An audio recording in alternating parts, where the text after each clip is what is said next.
Thank you so much, everyone, for staying with us. Tonight, our major story is the national minimum wage. Don't forget that it's a crucial time because organized labor had given the federal government a 1 week ultimatum. You don't forget what happened. On Tuesday, there was a suspension of the nationwide industrial action, which literally shut down the activities across the country. But the tripartite committee meeting for the new national minimum wage continue here in the nation's capital, Abuja. We understand that at this moment, the different committees have concluded their meetings, and those deliberations now await ratification of the General Committee at plenary. The meeting, which is the fifth since the suspension of the industrial action by organized labor, is holding behind closed doors at an Icon Luxury Hotel in Abuja. Some prominent members of the committee in attendance, including the Director General of the Nigeria Governors Forum, the Governor of the Minister of Labor and Employment, Nkiruka Onyejocha, the Governor of Imo State, Hope Uzodinma, a representative of the Salaries and Income and Wages Commission, the Minister of Finance, Wale Edun, as well as the Minister of Budget and National Planning, Atiku Bagudu.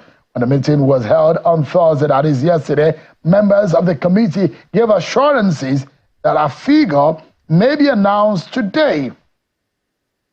But let me allow you to listen to the respondent. I think it was the Governor of Imo State, Hope Uzodinma, who spoke after the committee meeting ended, and we understand that they will now proceed to the plenary. This just a few minutes before we came on air. Take a listen to the Governor of Imo State, Hope Uzodinma. Had a very fruitful deliberation, and of course, you know, it's a technical subcommittee of a committee, and at the level of our committee, we almost we have reached near consensus, and it is our hope that by the time we get to the plenary, we'll have a complete agreement, and maybe from there, the media can start their job. But as it is now, I think we are better off now to go to the technical committee. So the meeting is not ended yet? The technical committee is over. Okay. And of course, you know, it's a tripartite committee. We struggle to reach an agreement, at least between the government and the organized private sector. We are still engaging the organized level. And I'm almost confident that in a few minutes from now, after the plenary, we would have reached a concrete agreement. Everyone, there is a twist to this matter, and it's coming from the governors. Now, the 36 state governors as a whole and as a committee under the NGF, the Nigeria Governors Forum, said that the 60,000 minimum wage proposal by the federal government is not sustainable and cannot fly. A statement by the Acting Director of Media Affairs and Public Relations of the NGF, Mrs. Alima Ahmed, says that if allowed to fly, many states will use all their monthly allocations from the Federation account to pay workers' salaries. The governors appeal to members of the tripartite committee to agree on a minimum wage that would be fair and sustainable. The organized labor had rejected the 60,000 proposal and went on a national strike on Monday. The action was, however, suspended on Tuesday after the federal government promised to increase the minimum wage to an amount bigger than 60,000 as it resumed negotiations. Of course, you can see text of the statement coming from the Nigerian Governors Forum, which says all things concluded. The 60,000 minimum wage is not sustainable and cannot fly. It means that many states will spend all their federal allocations on just paying salaries with nothing left for development purposes. In fact, a few states will will end up borrowing to pay workers every month. We do not think this will be in the collective interest of the country, including workers. So what then will be the figure that will be sustainable, that will be in the interest of the Nigerian people and including the workers, of course, like the statement from the NGF has stated? What will be the figure that they will agree upon? Don't forget, that in all of this equation, let me break it down for you. The parties involved in this negotiation is not only the workers and the federal government, it also involves organized private sector, which involves entrepreneurs and employers of labor. Also, the federal government is involved. You see, the ministers that are involved in these negotiations, the Minister of Budget, the Minister of Finance, the Minister of Labor, who is a conciliator in all of this. And also, we find other relevant ministries and agencies of government that are involved. And you look at the other side of the government side is the state government, which includes the state governors, and also local governments, which are also involved because they also have workers that they will pay wages. Who are the others that are involved? The organized labor, the NLCs and the affiliate organization, the TUC and the affiliate organization. All of these people are the different parties. At the end of the day, every of them may have their own figure. They could put it to vote, and whichever wins the vote eventually becomes the figure that will come out. We've seen this happen in the past where sometimes Labour may not have the upper hand, but at most, in the end, the figure that gets the biggest vote or the highest vote the sway, and at the end of the day, we'll get a national minimum wage, which according to law is reviewable after 5 years. Where do we go from here? Let's get some insight into all of this. Tonight, I'm being joined by a former presidential advisor, Dr. Doyin Okupe. He joins us live here in Abuja studio. Thank you so much indeed for joining us tonight. It's been a long time, Dr. Okupe, and it's good to see you. Happy to see you too. There was a medical scare, but thank God you are alive today. Well, you know, you remember, as you are one of the very few people in the media who actually asked after me, and you called me. Mm-hmm. You will recall that conversation. Yeah. I could not even talk to you. I could not talk to you properly. Mm. But I did promise you that I was going to get well, and that as soon as I do get well, I'll come and see you. And here, I bear testimony. Well, not even the promise. I've come here to bear testimony to the fact that the Almighty God, through His Son Jesus Christ, have made me whole, have healed me, and I'm so grateful to God. So grateful. I'm glad. It was a narrow path you tread, isn't it?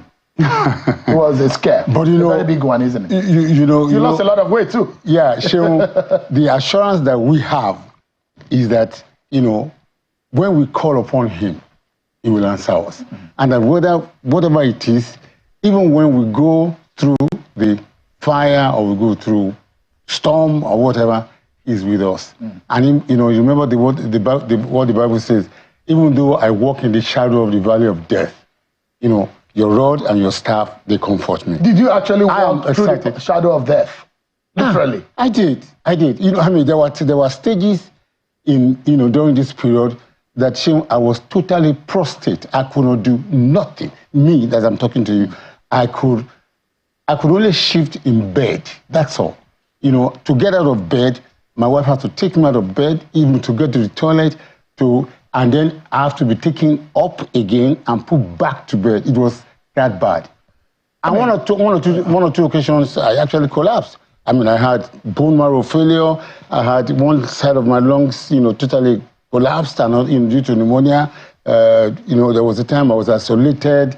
You know, I had very low immunity. It was a bad situation. But you know, Almighty God. I mean, life is golden, and every breath that we breathe, and every day that we live, it's an opportunity for us to see that God is God. And He keeps us together. Is great. This is a very active Doyin Okupe, the very notorious one that we do know. But if there is one thing that life has taught you in these past days, what would that be? That, you know, Jehovah God is the God of all flesh, and that there is absolutely nothing that He cannot do. In terms of lifestyle, what, I mean, you have crossed to 70 now. In terms of lifestyle, I'm a different person altogether. What lesson? I don't get hungry. What can you tell anyone who can learn from your medical experience? And how to live a healthy living? I mean, how to have a healthy living. What we indulge in before, you know, excessive eating, enjoyment, you know, all sorts of things, they just kill you. That's it. You know, I mean, I was obese, I was fat, and obesity is one of the greatest enemies of, a man's livelihood or, longevity. When you are fat and obese, you are in trouble. You are in, the chances of developing cancers and all sort of diseases like diabetes, hypertension is almost 70–80%. So, everybody has, from my own experience, I want to plead with Nigerians, watch what you eat.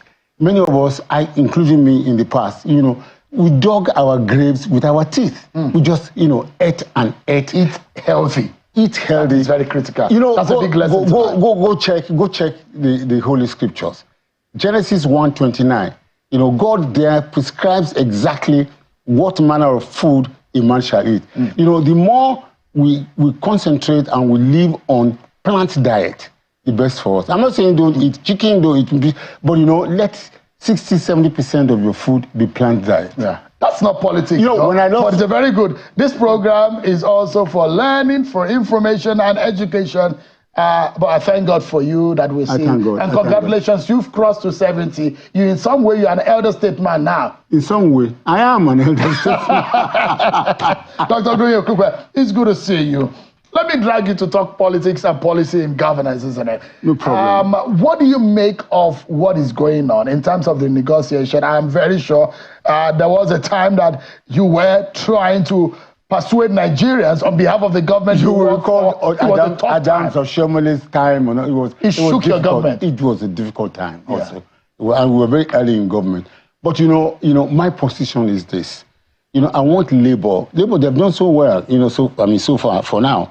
But I want Labour to shed this colonial mentality with which Labour grew up and became a force. It is not Labour versus a foreign government. It's Labour, a Nigerian Labour organization, versus a Nigerian government. And there's nothing that cannot be negotiated. It may be difficult. And I have said it before, I'm saying it again. Strikes and strike actions, massive strike action, should be the last, very, very, very last weapon. Now, we're back to the drawing board. We're back to negotiation. So we don't need to threaten each other. There are those who will say, if Labour had not gone on that Monday, Tuesday strike, that we wouldn't be here today. That should also not happen. On the side of government, I used to be part of government, and Labour may be right. If you're in government or whatever the government of the day, should not wait until there is, a major cataclysm or a threat to national, survivor, to our national survivor before you listen to Labour. Or anybody, not just Labour, anybody that is protesting, government should listen and should develop a listening ear and dialogue. That is the instruments that civilized societies employ. We must continually dialogue, to have conversations, negotiation. We don't have to agree at the first time. We don't have to agree. But we can break up to disagree and agree. For someone who had worked closely with former President Obasanjo, you are lucky also to have worked with former President Goodluck Jonathan. Yes. Now, what we are seeing now looks mild compared to what we saw in those other governments. But what would be a big lesson that you think that anyone who is in government today should learn from relationship with Labour and in this kind of negotiation? Government must at all times. And, I'm happy, well, even, the Buhari administration, as bad as it was, they had somebody who had sense, to handle. Labour is just as important as petroleum ministry or health or education. So, we've got to have people who have experience, who have knowledge, who are educated, who have patience, and have conscience and patriotism to handle Labour matters. Labour matters has to do with the working class, and the working class are the group of people who lay the golden eggs. Their affairs should not be just, treated, with lackadaisically. Anything that has got to do with Labour, anything that's got to do with disagreements with wages and all that, and welfare of workers should get government's top attention. Yeah. So I'm going to play a footage for you to listen to, and this one coming from the Secretary of the Government of the Federation. It got a lot of people talking actually about the capacity of government to pay. I'm going to come back to the NGFs and their position. Whether that those who disagree, that let state government not come with that argument of them not having capacity to pay, because they are supposed to have looked inwards and find monies other than FAC allocation, rather than relying on FAC, because they are saying a lot of the state government cannot just pay. But let me allow you to listen to everyone, remind you of what the Secretary to the Government of the Federation said. He said, even him, he has about 4 drivers. He cannot pay 100,000 naira. But let's listen to his explanation. 100,000. I can't afford to pay my driver 100,000 because they are 4. Then Homadwa and these other people, dependents. So we came to speak to you, to explain our position, to let you know precisely. Labour started with 600. That moves the wage bill to, that's federal loan, to 9.9 trillion. Where will we get that money from? Labour said 400, which moves it to 5.something trillion. What will we get? We are saying no. Please. This is what we can afford. And there are housing schemes. By the time, in fact, a lot of the Federal Housing Authority are going around the state collecting land. And they have access to facility that will create housing for a huge number of the Nigerian people. That's on one part what he said about the affordability on the side of the federal government. There's this part that is also very interesting, which is one of the things that he said. In fact, he feels that it is a treasonable offense for you to shut down a national grid. And he's picking an offense and picking all in the decision of the organized labor to shut down the national grid for those 2 days. It's been shut down since 2 a.m. of Monday up until about evening of Tuesday. That hurts really badly, and the federal government felt the pinch, and they were very unhappy. Take a listen to the SGF on that. Everything this government is doing is people-centered. President feels it. Our people must rise up. They must have something in their pocket. It's not just a question that you say you want 100,000, if you want 100,000 and there is no productivity. And all we're looking at what productivity, power sector, this is what we're doing, and so on and so forth. Look, when you go on strike, you give 15 days notice. They didn't. But nowhere in the world has labor tampered with the national grid. You don't, it's treason. Treasonable felony is economic sabotage. You don't do that. And normally, when you go on strike, just say yes, don't go and beat people in the office. People who are in the office are beating them, they must go away. It is never done. I have a civil service background. I joined the service after I left the university, rose to become permanent secretary before I ventured into politics. Dr. Okupe, let me allow you to respond to what the SGF said. Do you agree that Labour, or you think that Labour went too far? Certainly. You know, there's a problem. In Nigeria today, from my own experience, what I'm seeing, we seem to be losing it. People are losing the sense of right or wrong. You know, what he said is absolutely correct. You agree with the SGF? You can't go and switch off the national grid of a nation. That is highly, that it's unacceptable. But, I do not blame Labour. The situation should never have arisen. We have a whole government in place. Where is the security? Where is the security? Where is intelligence? People are also taking politics too far. You want to you have a point to make. But you don't have to grind the government to a halt.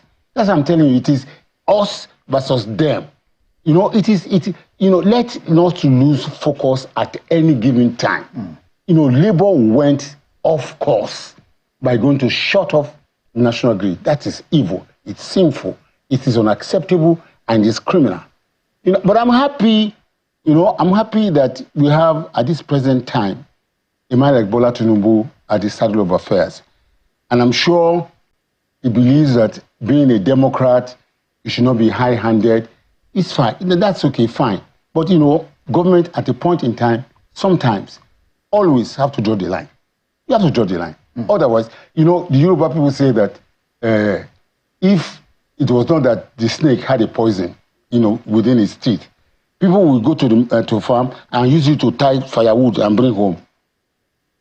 So, it is good to be a Democrat. I appreciate that, and it is very nice. And because government did not do a repressor, that's why we're having all these discussions still going on now. In the military era, that did work like magic. If you can remember vividly, if not because of the power grid, the military wouldn't have bowed to the pressure from labor. During the Obasanjo era, there are one or two times that they've shown, because Obasanjo showed to be a tough, being a former military head of state, he showed the tough side of him, having to, on one side, being a civilian president, on the other side, sometimes he showed the card of the military, and he showed sometimes how tough he could be. But in the other sides of people will say, the suffering in the land is so much. What else does the labor have as a card on the table to make this government also listen to them? If some of them say that the government is not listening to them. The government should and must listen to any aggrieved sector of the economy. You must. We don't have to carry machete, guns, or petrol bomb before governments will listen to us. It's our government. It's our nation. And we have no other place to go. Government must develop the culture of listening. And, those who want to negotiate or discuss with government must also have the culture of patience, patriotism, and, genuine attitude to difficult situations. You have only been on the outside of government during Buhari era. So you've seen on the inside during Obasanjo, you've seen on the inside during Jonathan. Yeah. You didn't see much of the inside in Yar'Adua. You didn't play much role there. For what you have seen across almost 25 years now, would you say the Bola Tinubu government has listened enough compared to other presidents? Let me tell you for a fact. He's only spent 1 year anyways, but... Well, I've always said that you can never and should never, ever judge this administration like you judge other administrations. Because this is an abnormal situation in which this administration came to life. After such a prostate economy for 80 years, the government and governance was totally abandoned. Anything went at that time. So, things became so bad. There was a period of time that we were actually spending 90 cents out of every dollar we earned, to pay debts. So, and that was the point at which this administration came in. People are forgetting. Are you giving this government a chance? I'm not giving them a chance. I'm giving them more than a chance. But you do not agree. You do not think that Bola Tinubu can do it. No, that's not true. You pitch your camp. No, that's not true. You pitch your tent with Peter Obi. Sheon, that's not true. I was in PDP, right? And I also wanted to run for president. On the 20th, I will remember my tweet. On the 21st of March in 2022, I was an aspirant for presidential election under PDP. I said that if Bola Tinubu wins the primary for APC, I said categorically that he would do well. I knew he would do well. He has come into government at a very difficult time. I don't know why he decided to come at this time. This is a very bad time for anybody to come and administer this administration. But you campaigned for Peter Obi. I did. Because you think that Peter Obi wouldn't have done better, or Atiku Abubakar would have done better? Let me tell you, of all the people that actually ran for president in 2023, by benefit of hindsight, Bola Tinubu is the best. Even the Peter Obi you worked for.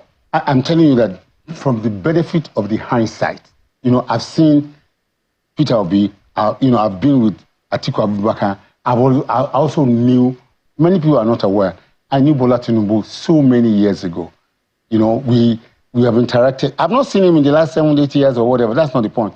But in terms of capacity, capability, and, commitment and knowledge, people keep underestimating what he did in Lagos. What he did in Lagos was a wonderful job. I went and I met and I sat with him, for 3 hours. And he took me through what they were doing and what they will do. And I was, even though I was in NRC or so at that time, I was impressed.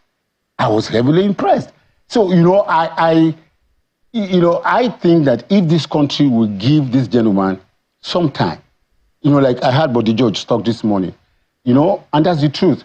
You cannot judge this administration only, just after 1 year in office. And even it's not even 1 year in office.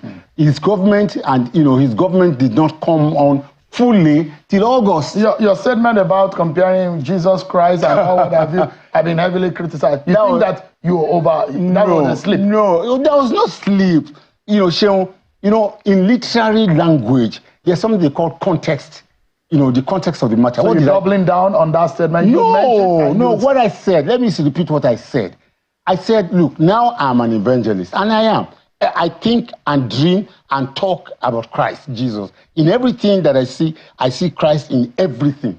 So I then said, I told the young lady, I said, this is like, in heaven, in heaven, at the time of, at sometime, that God, the Almighty said, who will go for us? All right? And Christ Jesus volunteered that. He said, send me, here I am. Do you understand? So I said, and he came and died for the sins of the world. So I said, anybody who came after Buhari to run this country is sacrificing himself, is putting his neck on the guillotine.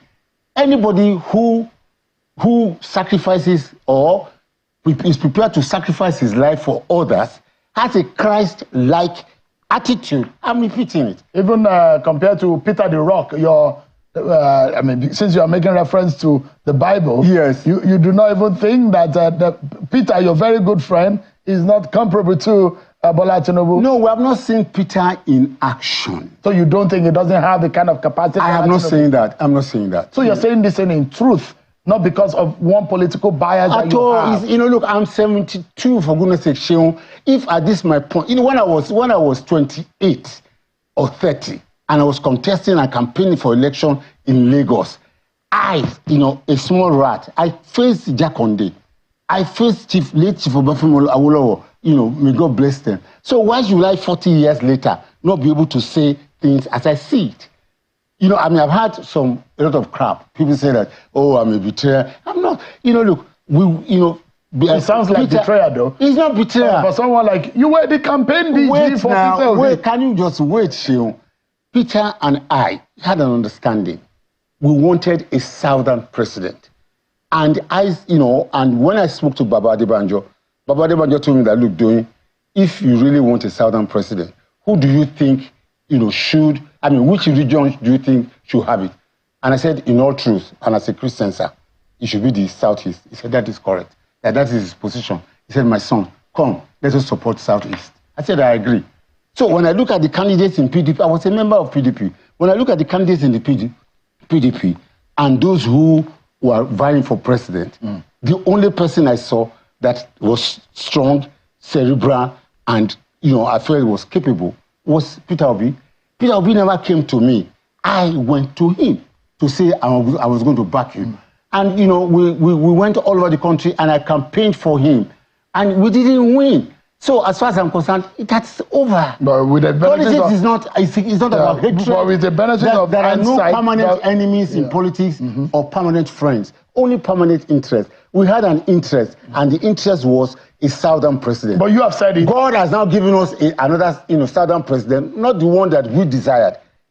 I wanted Peter Obi as a southern president, but God now gave another southern president in the person of Bola Tinubu, Who am I to query God? But as a case of hindsight that you mentioned, so it's a case of you were once blind, now you can see. Not blind. Not blind. I didn't have all the information at the time. It's not blind. So in the case that you were poor blind, you were not totally blind. But now you can see. I was not blind. Let's take a break, everyone. But when we return, our conversation continues. I'll allow Dr. Doyin Okupe to speak on the position of the Nigerian Governors Forum. Is it true that the state do not have the capacity to pay 60,000 naira and above? That is their stance. But if they are forced to do it, what will happen? That's next on our conversation. Join us again. Thank you so much, everyone, for staying with us on the program. Dr. Doyin Okupe, a former presidential advisor, is on that a few times. So he's with us on the program tonight. Thank you so much indeed, Dr. Okupe. The position of the Nigerian Governors Forum, they say they don't have what it takes. All the states cannot afford it. That 60,000 will literally cripple the economy of some states. Do you agree with the states, governors? Number one, you know, we keep doing something wrong in this country. Number one, you know, the Nigerian Governors Forum is a misnomer. It should just be a collection of, a meeting of governors to just, you know, go over mild things. Now, we should not, you know, do or make laws that is all-encompassing, that, you know, makes it compulsory for all governors in the Federation to obey them. They are sub-nationalities on their own. For instance, if you pay a minimum wage in Lagos, for instance, why should I pay that in UP or or Sokoto? Do you understand? Let every governor decide, for his own state, by his own people, that this is what we can afford. They are saying that the minimum, because the federal government, the president has said that minimum, it won't be less than 60,000, to be 60,000 plus. Yeah. They say that if that figure is not even sustainable, and is in what I read earlier, where the governors are saying, look, that in fact is going to be disastrous if they are going by that figure. So be it. What the president should concern himself about is the federal government. We should not impose anything on the states. Let the states and the labor unions at the state level go and have their own agreement. These are federating units, for God's sake. Because of too many years of military regime, we tend to have lost it. And that's why people are talking about local government autonomy. There's nothing like that. Really? Yeah, I can have local government autonomy. A federal system is based on it's a system of government based on an agreement between two units, a central government and the federating units. That's it. That those who would disagree. They can disagree. There are three tiers. There are three tiers. There's not like three tiers in the federal system. The central, the federating, and the local. The local, that is army. The Constitution sees every local government by name. Military wrote the Constitution. But it's the Constitution. It is written by military. Is it not binding? No, it is binding. I'm not saying it's not binding, but it is a misnomer. It is wrong. But there's an error there. It's the law. Okay, but do not let us lose the point. The point is that you are making, or that the state governor says that they cannot afford to pay. Mm-hmm. That is neither here nor there. Because, you see, thanks to the subsidy removal, all right, what the states were earning prior to this administration, some states are earning double, some are actually earning triple what they were earning before on a monthly basis. So I don't think, a majority of the states cannot afford 60,000. All right, I do not think so. But whatever it is, each state government should be allowed to decide. Dr. Okupe, what we need to also educate our viewers tonight is that 60,000 is the barest minimum. And we're talking about I accept level 1, step 1. I accept that. Someone who is out of secondary school, SS3, with certificate or whatever, because even in the eye of the civil service, you cannot even go below that to get employed into the federal civil service. So if you are there, and really do you find these people in the civil service, there are just a handful of them in the civil service. So the consequential adjustment of a 60,000 that is the problem. Is very critical. That is the problem. And that those who believe that What about those in level 6, level 7, the consequential adjustment across board is really the issue. I think, I've looked at it and I've done my calculations, okay? I think, there's no state government. I mean, majority of the state governments have staff strength of between 30, 35, and 50, except for Lagos. I think Lagos is about 90 or 100. There are nothing less than 10 to 15 states in Nigeria that are referred to civil servants as civil servant states. Yeah, there are many. Because productivity in the federating unit have been low, abysmal. Because a lot of the states, don't forget, there was a time that states were getting bailout. They literally could not exist if the federal government was not giving them. In fact, there were almost more than a third of the state of the 36 states of the federation that have been declared insolvent. I agree. Because of the economic crunch. So a lot of the times, some of these states, after paying salaries, they have little or nothing. That's why I'm saying that nobody should force any state government to adopt a minimum wage that it cannot afford to pay. But you see, it should be a matter that will be resolved between the state administration, their own assembly, and the local labor people. I mean, you pay, the rent you pay for one room in Bariga or in Shomolu or whatever is different from what you pay in Damaturu. So, this minimum wage cannot be across the board. It cannot be. And it's not an affair of the NGF. There's nothing like that. That's why a lot of people even believe, at the time, that a lot of state government are even still owing the 30,000 naira. They didn't even pay. They've not been able to pay. Yeah, about 15 states did not domicile it. So it's commonsensical for the states to go and deal. It's understandable. And I pray and I'm pleading that labor should not make it an issue. And that the federal government itself should not, overindulge or, dwell too much on that. Let the federal government be concerned with what happens at the center, the federal government agencies, its MDAs, etc., etc. Let the states go and solve their problem. Let us for once live like a federation, You can have minimum wage at the federal level and, minimum wage at the state level. It depends on the state. It cannot be general. That's my position. I mean, you mentioned the issue of fuel subsidy and the implication, positive or negative. No, it is positive because states are earning triple, double what they used to, what they used to earn before, and that's why I wonder when people say, "Where is the subsidy?" States that were earning, before in January 2022. I think the total money that was shared at the federal account was about 600 billion naira. But in this, after the subsidy, it went to 1.2 trillion. So where did the money come from? The money came from subsidy. I mean, 2 days ago, Mr. Atiku Abubakar came out and said the government is very deceitful in his administration of fuel subsidy. That in fact, this government has been paying subsidy and is about to conclude a payment of 5.4 trillion naira in subsidy subsidy payment for the year 2024. And that those who believe that is this government really silently or quietly paying subsidies. Sheung, you said something which is true. I have been in government. There are many things that government is something that is, that it is intriguing. It's not everything that government does that government can afford to come and say this is what we're doing. Do you understand? Let us look at it realistically.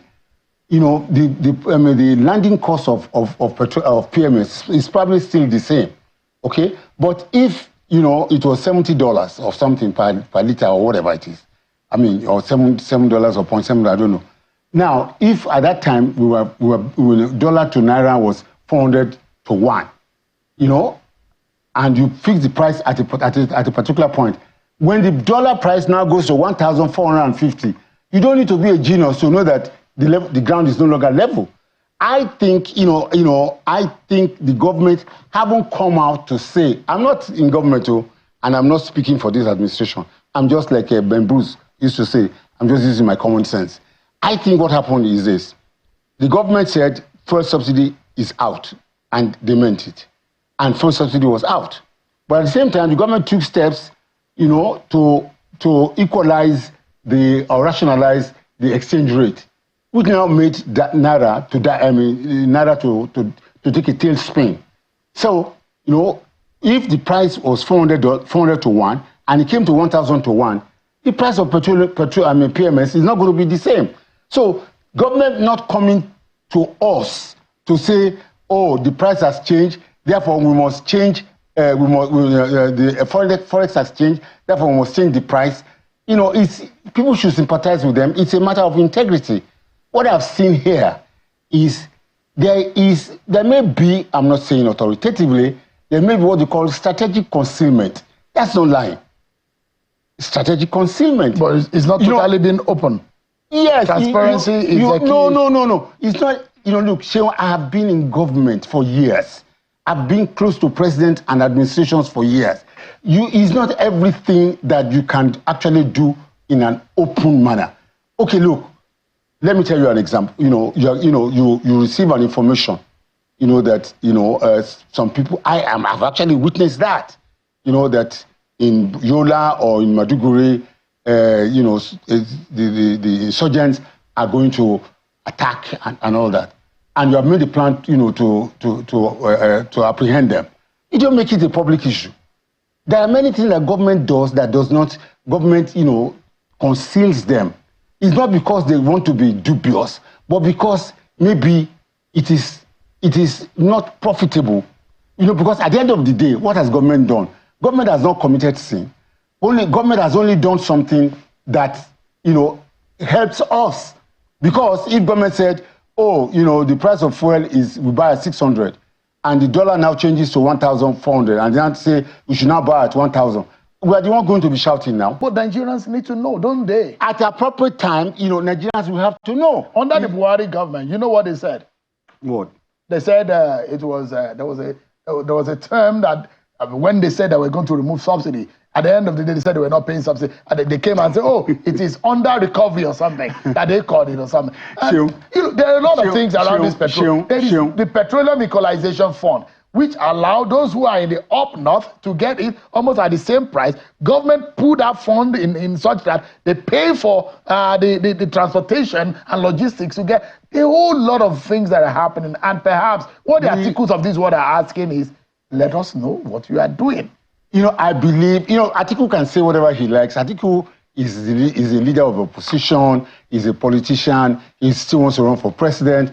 So, he can You think he still wants to run for president? That's obvious. Now, Atiku said I will continue to run for president, as long as I'm alive. That's what he said. Will it not be against that, the principle of the rotational? It seems that we've agreed to that. Bola Tinubu from the southwest. That has always been the issue. That was why, Peter Obi and myself moved out of PDP, because the PDP as of that time were hell-bent on not respecting the wishes of the southern leadership. What do you think will happen if Atiku Abubakar throws his hat in the ring in 2027 as against Bola Tinubu of the APC, who will want to seek a re-election? It's going to be interesting.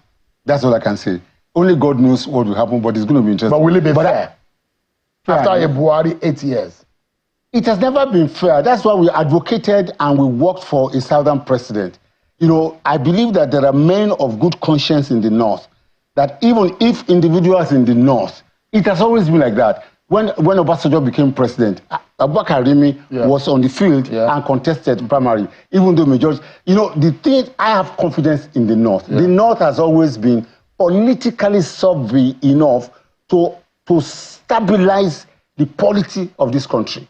You will recall Abiola's time, when Abiola died and the whole country was made to vote for only 2 candidates, and they were both Yoruba people, Southwest. That was a northern game, because they felt that there's need to protect, the unity of the country.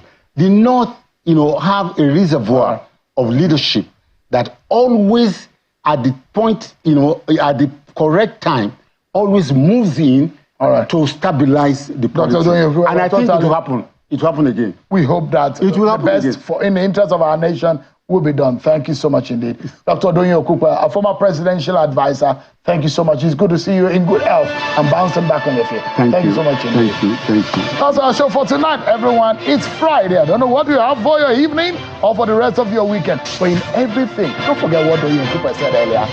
Be healthy and stay alive, everyone. Bye-bye.